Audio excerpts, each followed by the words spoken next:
Bom dia, irmãos. É uma alegria e, ao mesmo tempo, uma grande responsabilidade estarmos neste púlpito, nesta manhã.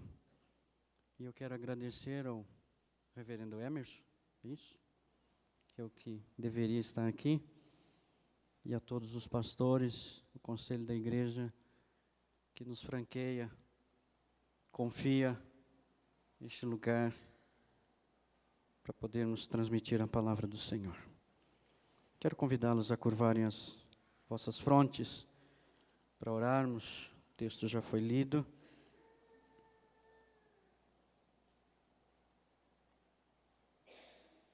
Já nos dirigimos a Deus através do louvor, da adoração.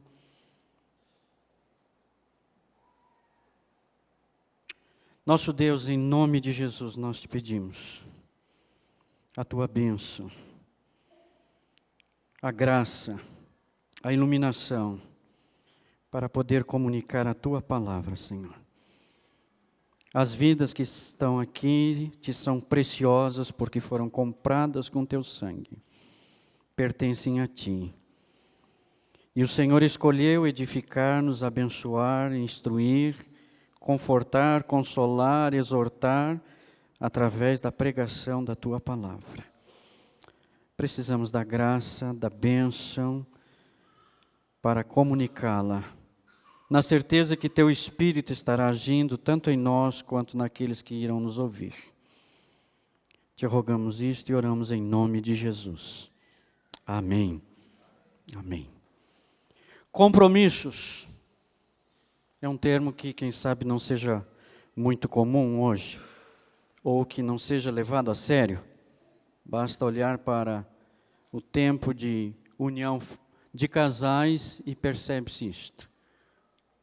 Um dia desses, num dos programas de auditório de uma apresentadora, ela ficava perplexa, de certa forma, porque o casal que ele estava já tinha 4 ou 5 anos de casado. Então, isso é algo anormal para eles. Né? No entanto, pela graça de Deus e pela paciência e tolerância da minha esposa, nós esse ano faremos 25. Com certeza, alguns aqui já têm mais do que isto. Ou seja, aqueles votos que fizeram diante do altar têm levado a sério, isso é compromisso. Nós, como cristãos, temos um compromisso, não é? Que a Bíblia teria um outro termo, chamando de aliança. Não é? Tito, que recebe esta carta, é um grego, e ele vai ser, então, entusiasmado por Paulo para lembrar disto, ou Paulo, na sua introdução, aqui na sua carta, que consta daquilo que, numa divisão de livros das Escrituras, costumamos chamar cartas pastorais. Ela pode ter se dirigido, num primeiro momento, àquele líder, mas o líder tinha a responsabilidade de fazer com que as verdades que ele soubesse através deste escrito chegasse a todos os cristãos que, no desenvolver da carta, que os irmãos certamente conhecem, já tenham lido, irão perceber que é para edificar, né, colocar em ordem, como ele diz, te deixei em Creta para que pusesse em ordem as coisas restantes, enfim, e aí ele vai desenvolver isto. Nós não temos assim muitas informações a respeito de Tito, tá? Mas há alguns textos que nos permitem ver que ele era uma pessoa de confiança do apóstolo Paulo. Prova disto é que ele está sendo deixado em Creta, né? Ele o chama de companheiro, de alguém que o consola, né? Em 2 Coríntios 7,6, por exemplo, nos consolou com a chegada de Tito. Nos alegramos pelo contentamento de Tito, 7,13, de 2 Coríntios. 8,16 de 2 Coríntios nos diz: pôs no coração de Tito a mesma solicitude por amor de vós. 8,23 de 2 Coríntios, companheiro, cooperador e mensageiro. Ou seja, é este homem que Paulo está, então, se dirigindo. Creta é uma ilha no mar Mediterrâneo. E, então, ele, ao se dirigir, nos diz isto. Vejamos então este primeiro compromisso. Paulo, quando escreve, ele diz: Paulo, servo de Deus. Ele aprendeu no velho judaísmo a ter um zelo muito grande com as Escrituras, a palavra de Deus, e a sua perseguição contra a igreja, porque até aquele momento ele não entendia que a igreja pertencia também a Deus, a pessoa de Cristo, o Filho.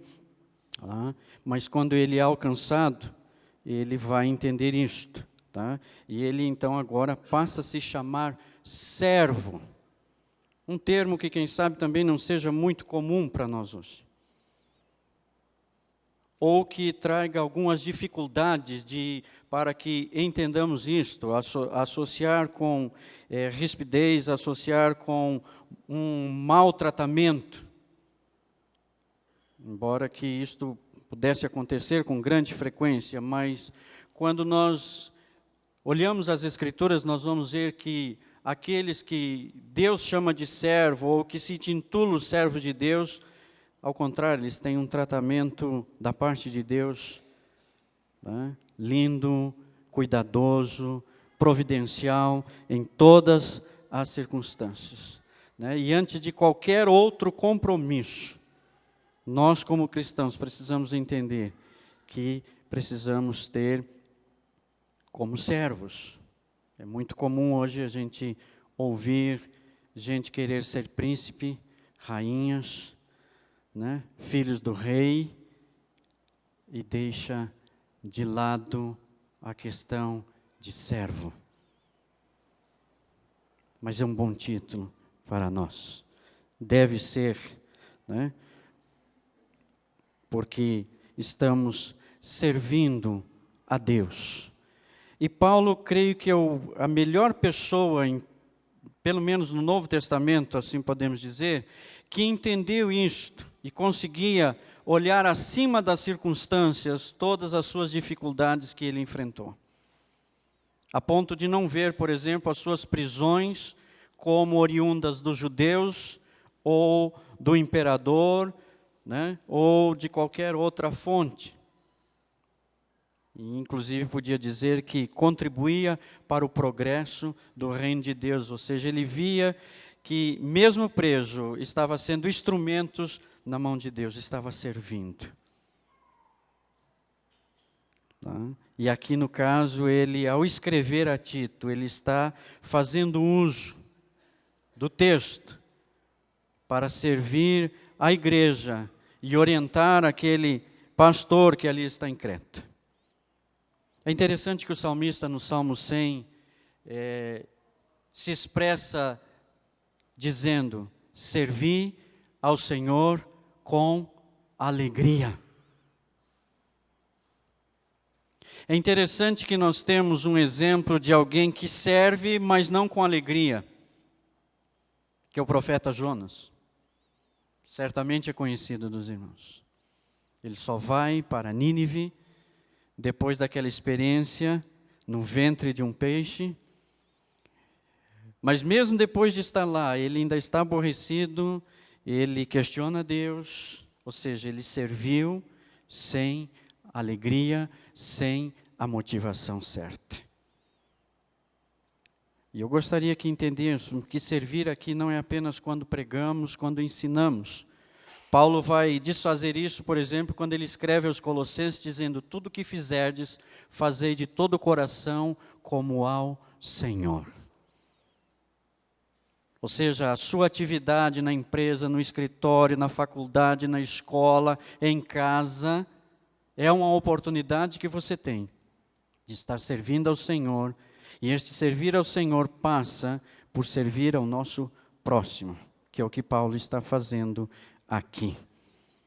Portanto, este é um dos compromissos que não podemos esquecer, de que somos servos, e nessa relação de Deus e servo, nós estamos para servir. Nesse relacionamento, nós devemos ter alegria de servir. Porque fomos tirados das trevas e trazidos para a luz. Estávamos no mercado de escravos, porque Jesus diz que aquele que comete pecado é escravo do pecado. Mas a obra de Cristo na cruz nos tirou do reino das trevas, como diz Paulo, e nos transportou para o reino do Filho do seu amor. A pergunta que devemos nos fazer é: o meu relacionamento com o Senhor, a aliança que eu tenho com Deus, eu tenho sido um bom servo? A esperança do dia eterno, eu posso lembrar daquilo que Jesus disse: vinde benditos de meu Pai, e possuí por herança o reino que vos está preparado desde a fundação do mundo. Servo bom e fiel, foste fiel no pouco, sobre o muito te colocarei. É uma pergunta que só você pode responder. Porque não basta apenas servir, mas a motivação com a qual estivermos servindo deve também ser a correta. E aí só a Deus pertence este exame, este conhecimento da motivação que vai no coração de cada um de nós. Um segundo compromisso que nós temos e que Paulo vai nos dizer e que ele tinha, quando ele diz assim: e apóstolo de Jesus Cristo. É interessante que quando ele escreve aos Romanos, no capítulo 1 daquela carta, por volta do verso 6, ele diz assim: cujo número sois também vós, chamados para ser de Jesus Cristo. Os irmãos bem conhecem a experiência de salvação, de conversão deste homem, que está muito bem registrado em Atos dos Apóstolos, tanto no capítulo 9, e também no capítulo 22, quando ele vai repetir na sua defesa como é que as coisas aconteceram. E ele foi alcançado por Jesus. E Jesus, ao alcançá-lo, diz que ele seria apóstolos entre os gentios. Ou seja, aquilo que começa com um compromisso com Deus, através do Filho, passa a ser ele a ter uma missão, e que o compromisso dele vai se revelar na obediência desta missão que ele recebe.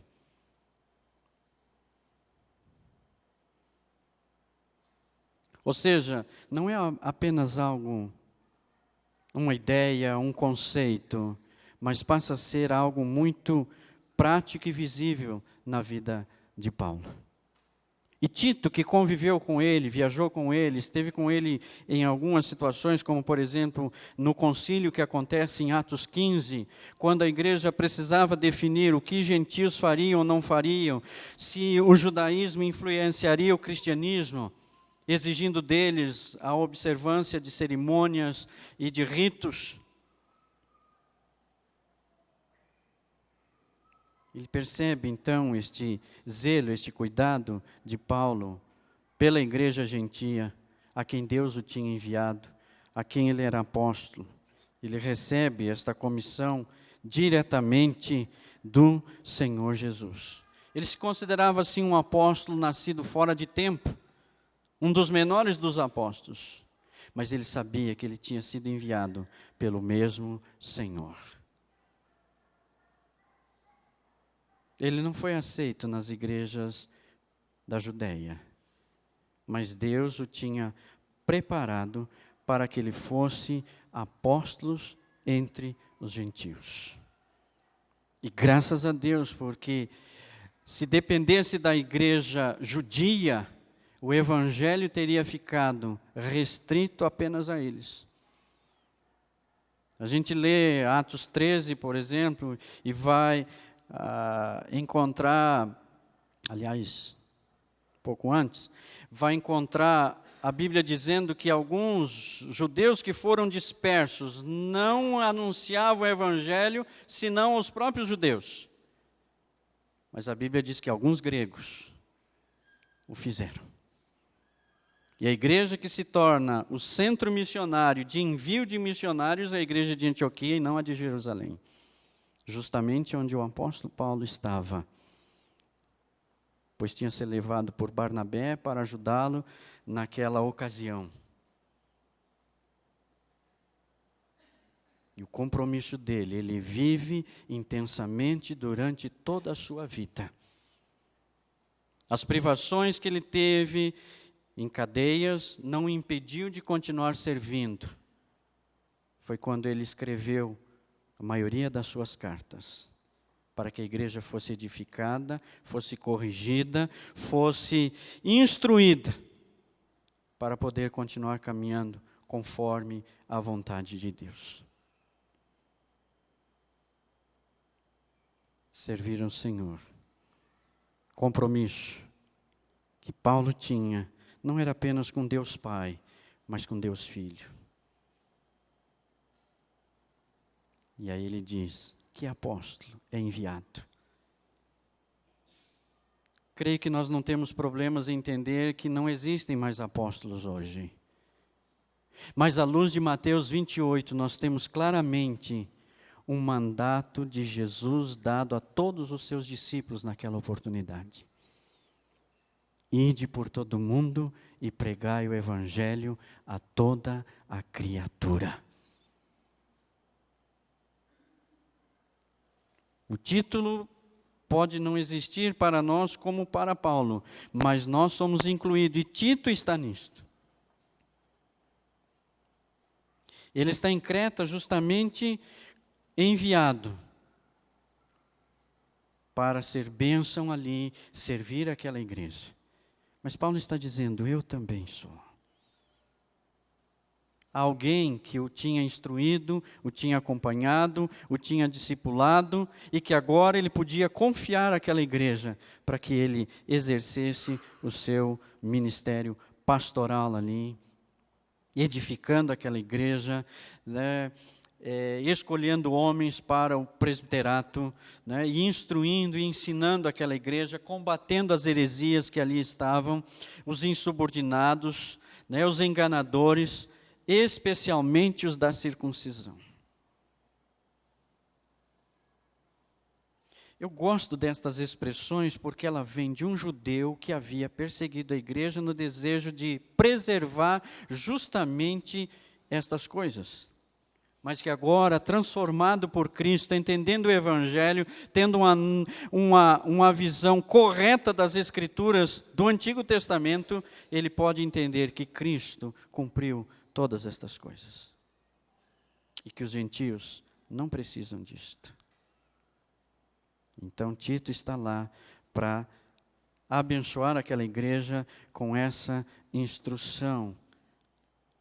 Eu acho interessante que as pessoas, às vezes, que não conhecem o Evangelho, que a gente fala que precisa de Deus, precisa do Evangelho, elas costumam dizer o seguinte: mas eu creio em Deus. Nós precisamos fazê-la ir até João 14, verso 1, quando ele diz, não se turbe o vosso coração, credes em Deus, podem falar comigo o restante? Credes também em mim. Porque é justamente o Filho que nos reconcilia com o Pai. É justamente a sua obra que nos reconcilia. Por isso, a necessidade de ter este compromisso, esta aliança com o Filho de Deus. Para que a minha relação com o Pai seja perfeita e correta nesse sentido. A pergunta que devemos nos fazer aqui é: como anda o meu relacionamento com Jesus?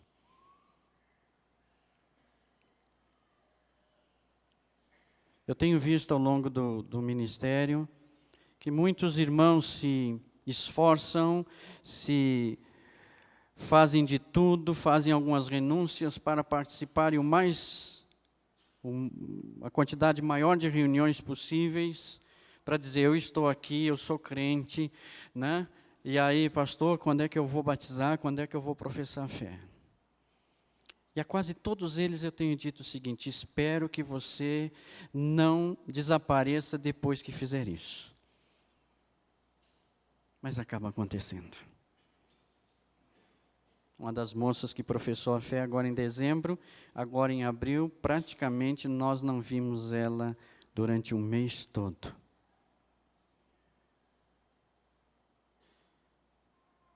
A minha pergunta é: onde está aqueles votos de compromisso, de fidelidade, de servir a Deus?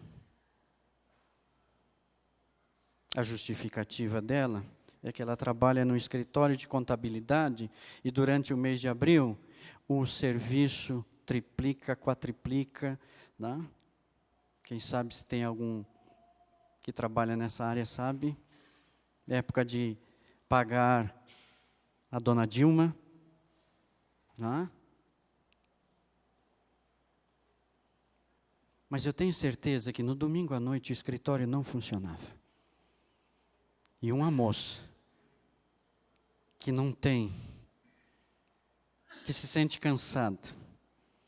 A minha pergunta é: quando chegar a minha idade,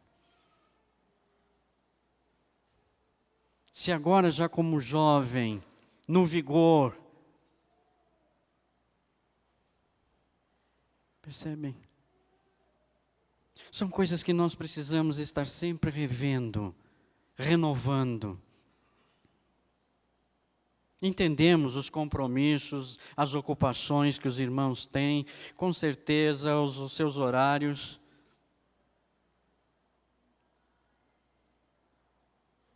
Mas às vezes nós falhamos. Nós nos esquecemos das promessas, dos votos que fizemos ao Senhor. Precisamos entender que o meu compromisso com Jesus deve estar acima de qualquer outra coisa. E aquilo que eu estiver fazendo deve ser para a sua glória. Quer seja em palavras, quer seja em obras, fazer para a glória de Deus. Mas se eu preciso ter essa relação, compromisso com a pessoa de Deus, com a pessoa do Filho, Paulo vai me falar que eu preciso também, Paulo diz isso a Timóteo, no verso 3, quando ele diz: em tempos devidos manifestou a sua palavra mediante a pregação. Em meio a ele vai dizer que eles estão para promover a fé dos eleitos, o conhecimento, a verdade, segundo a piedade. Mas o meio que isto vai ser feito é através da pregação da palavra de Deus. O compromisso dele vai se mostrar ainda mais visível na medida em que ele está comprometido com a pregação da palavra de Deus. Paulo não tem nenhum problema de falar de eleição, não tem nenhum problema de falar desses assuntos que para alguns parecem ser difíceis.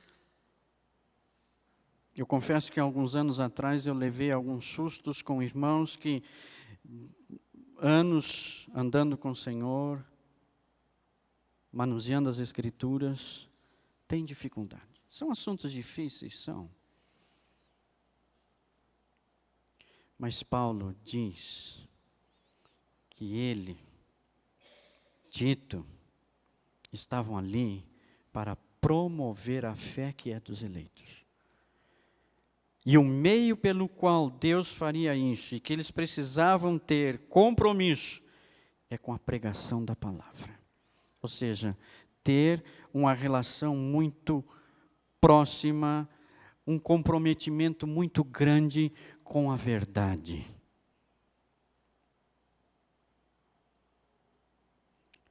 Eu sei que houve um tempo na história da igreja em que o grande problema dos cristãos era com a inspiração das Escrituras. Se era divina, se não era. Tá? Enfim. Mas eu acredito que hoje o nosso problema seja com a suficiência e autoridade das Escrituras.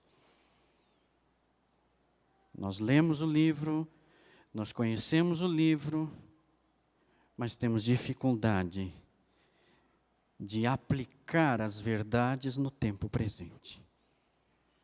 Para os irmãos terem uma ideia, numa escola dominical que estávamos dando aula, surgiu um assunto, e o assunto foi que as mulheres que têm maridos não cristãos, segundo Pedro, os ganham de que forma? De que forma? Caladas, boca fechada. A irmã levantou lá no fundo e disse: não, pastor, isso foi para aquele tempo. Isso foi antes de Jesus, atropelou as escrituras de todo jeito. Essa irmã, às vezes, tinha algumas oportunidades de falar, de dirigir algum estudo bíblico, enfim. Depois disso, ela ficou sentadinha. Como é que eu confio numa pessoa que não confia na suficiência das escrituras para hoje? E que chega ao ponto de dizer que o texto era antes de Jesus, se Pedro era apóstolo de Jesus.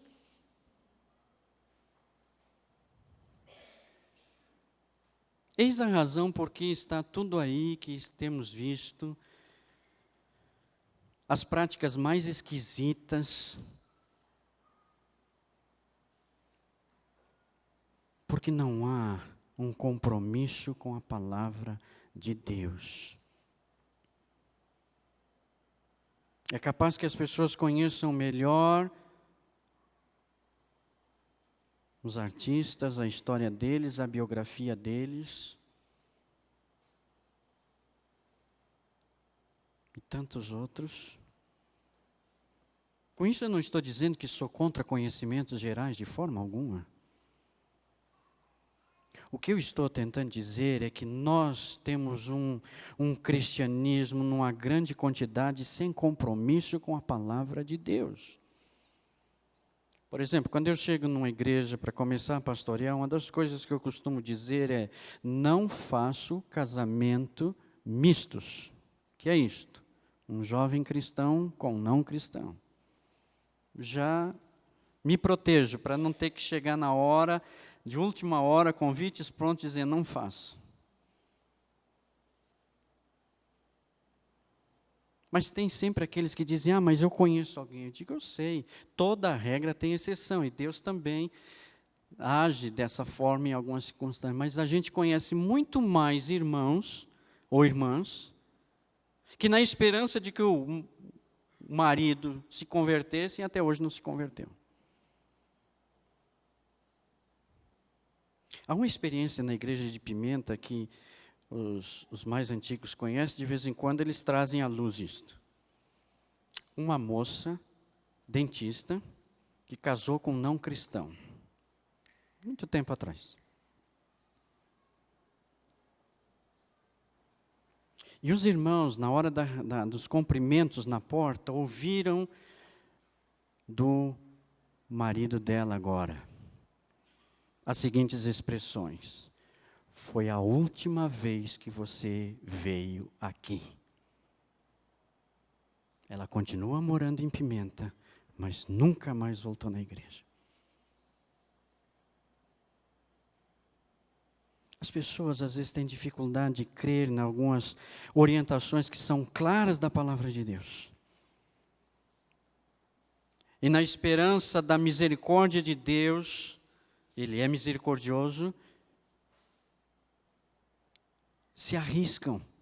Eu estou dando um exemplo de área de casamento, mas há tantas outras.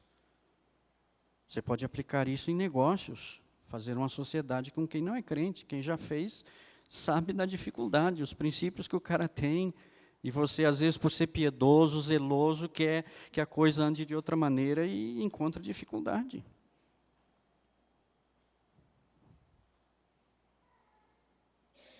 Mas quando temos compromisso com a palavra de Deus,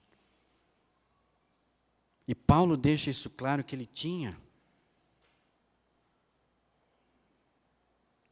e ele faz de tudo para que essa palavra prospere, seja conhecida, seja entendida e seja vivida. Portanto, quando ele diz assim, em tempos devidos, manifestou a sua palavra mediante a pregação que me foi confiada. A Timóteo, que é o moço que ele deixa em Éfeso, as cartas são mais ou menos próximas, ele diz que ele deveria pregar a tempo e a fora de tempo, quer seja oportuno, quer não.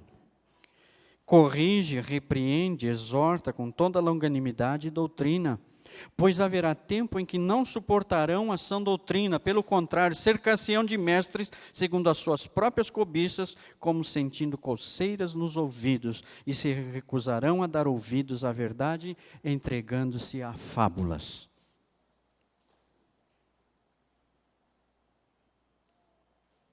A pergunta que cabe para nós, porque Paulo tinha compromisso, Tito vai mostrar que teve com a palavra de Deus. Eu e você, até onde temos tido um compromisso? Quantos de nós já leu todo esse livro?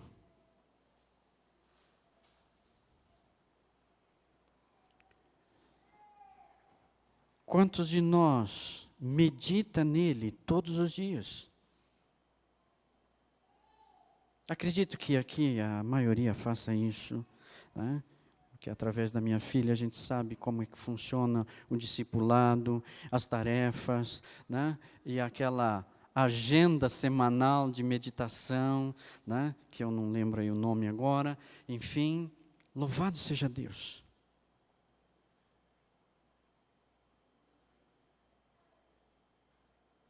Nós só seremos fortes e resistiremos à tentação e não seremos vencidos pelo pecado na medida em que estivermos alimentados pela palavra de Deus. Porque é ela que gera temor, ela que nos santifica, ela que nos conforta, ela que nos fortalece.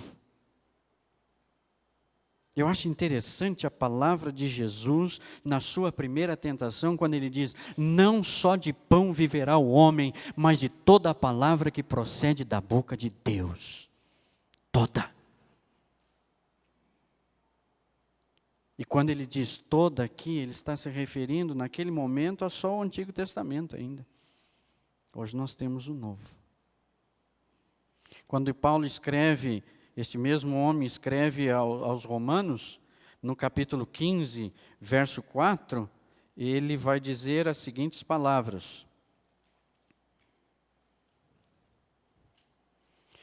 Pois tudo quanto outrora foi escrito para o nosso ensino foi escrito, a fim de que pela paciência e pela consolação das Escrituras tenhamos esperança.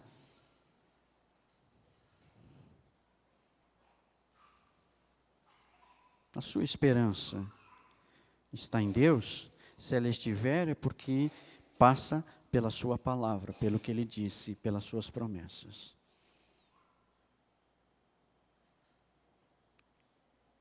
Compromisso com a pessoa de Deus, compromisso com a pessoa de Cristo, compromisso com a sua palavra. Eu, como cristão, preciso levar a sério isso cada dia. Quarto, compromisso que Deus tinha, aliás, que Paulo tinha com Tito. Nós temos compromissos uns com os outros. Nós não somos ilhas.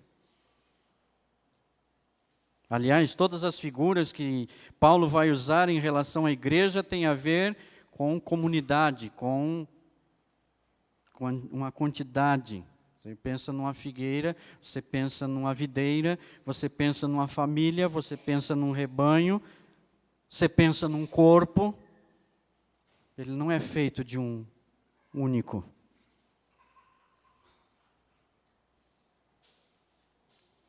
Eu lembro-me que há alguns anos atrás, um destes pregadores da televisão, neopentecostais, estava anunciando que ele iria ministrar a ceia através do televisão. Digo, gente, como é que pode isso?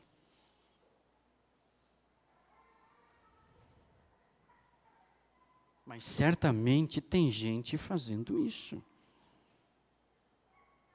E isso ocorre justamente porque não há compromisso desse pessoal com a palavra de Deus.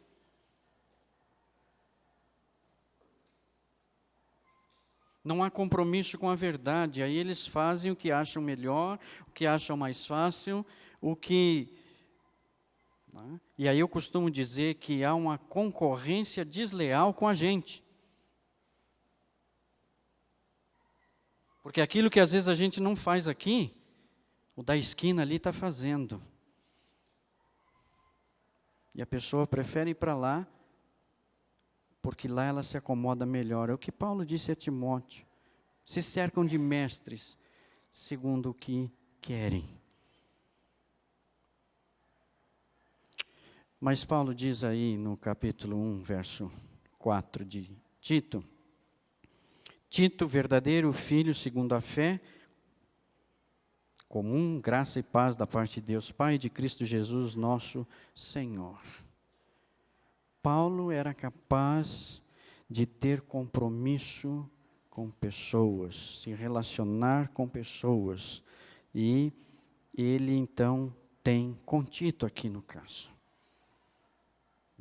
Há uma lista deles depois, no final da carta, em que ele fala deles, né? Tíquico, Artemas, né?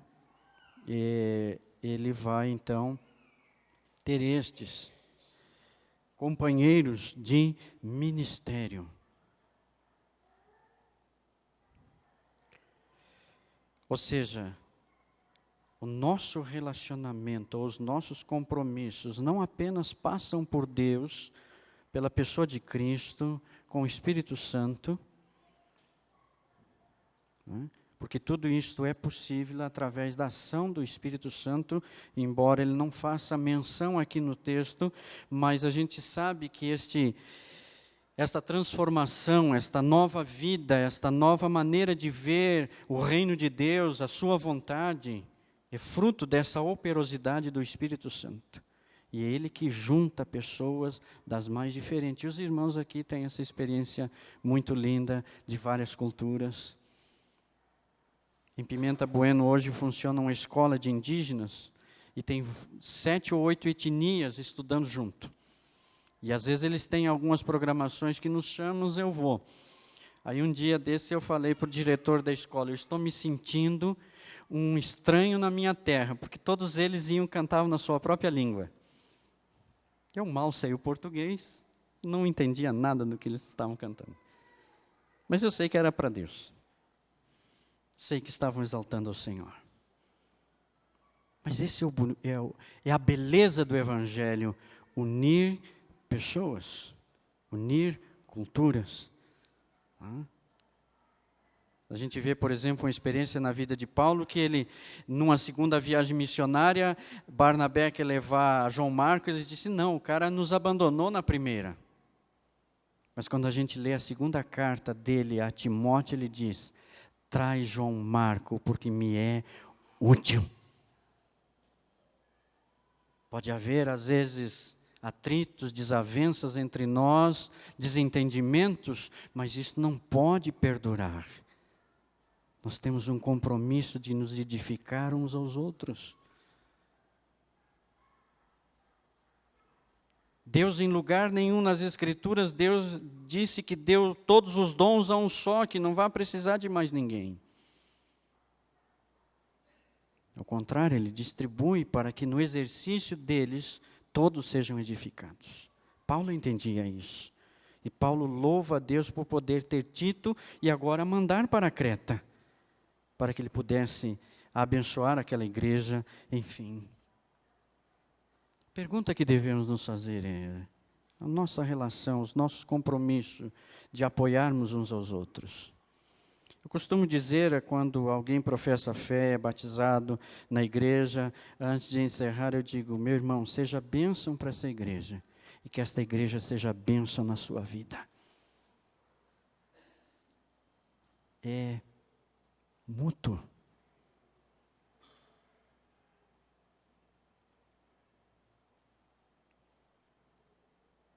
há um caminho para a reconciliação quando acontecem desavenças.